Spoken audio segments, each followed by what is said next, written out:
Good morning, everybody.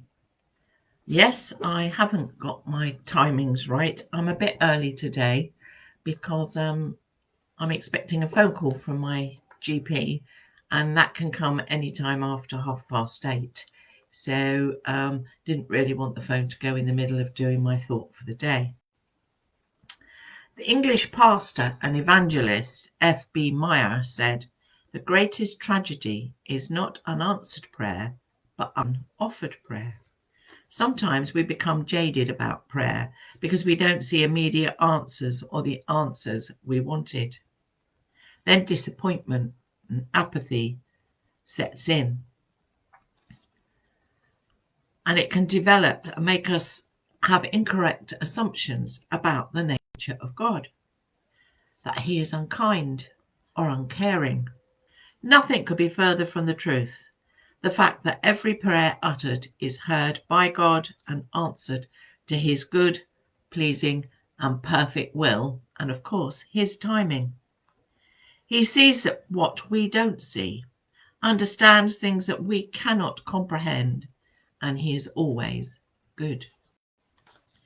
It's so encouraging when we see clear answers to prayer for healing, new jobs, restoration of relationships, a change in circumstances, and our faith rises.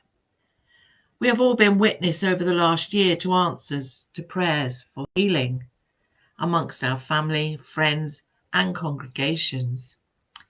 And when you see somebody, not adding any names, but you see somebody ringing that bell because they've been given the all clear from cancer, it's a wonderful thing. And truly God has played a hand in it. See those things happen yet.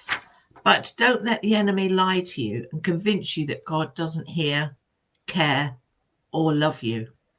God loves us so much that he sent his only son, Jesus, to earth with the primary purpose to die for our forgiveness and redemption. That's not the hand of an uncaring God. So when we see face to face a situation that needs a breath of God being breathed over it, let us offer up the prayer to our Father in heaven and keep offering regardless of what we see, because very often God works behind the scenes in ways that only one day will be known to us. We must never think that sometimes in our lives is of no importance to God. He created us and gave us breath, and everything about us matters to him, including our work, rest, and play. He is involved in our relationship and puts us among family and friends. He gives us abilities so that we can work to bring about his kingdom today in our communities, in our workplace, in our schools. He sees when we work too hard and ignores those closest to us, or rest and lack of it is important to him. That's why he gave us such a good example in Jesus, who, if you remember, regularly set times aside to spend in his presence. Even our playtime does not go unnoticed. He provides opportunities for us to enjoy ourselves with or without others. And there's, even during lockdown, there's been loads of opportunity to still meet with our friends.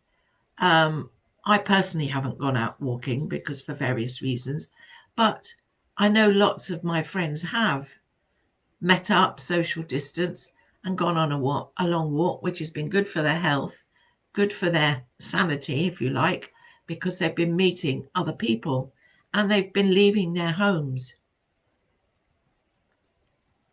God doesn't just care about the hard stuff. He's involved in all the fun stuff too. He would have us enjoy the amazing beauty that surrounds us, to stand at the top of mountains, to run along the beaches, gaze at the star-studded night skies, admire the beautiful flowers, watch the wildlife play, or listen to music and benefit from all he has made. After all, it was created for us. That means that we can pray about those things too, and he won't brush them away as being of no consequence.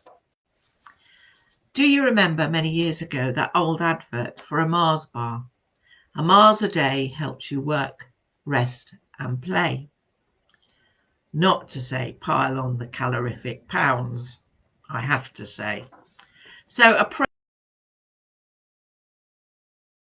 work, rest and play. So have a great day, and I hope to see some of you later on at evening prayer.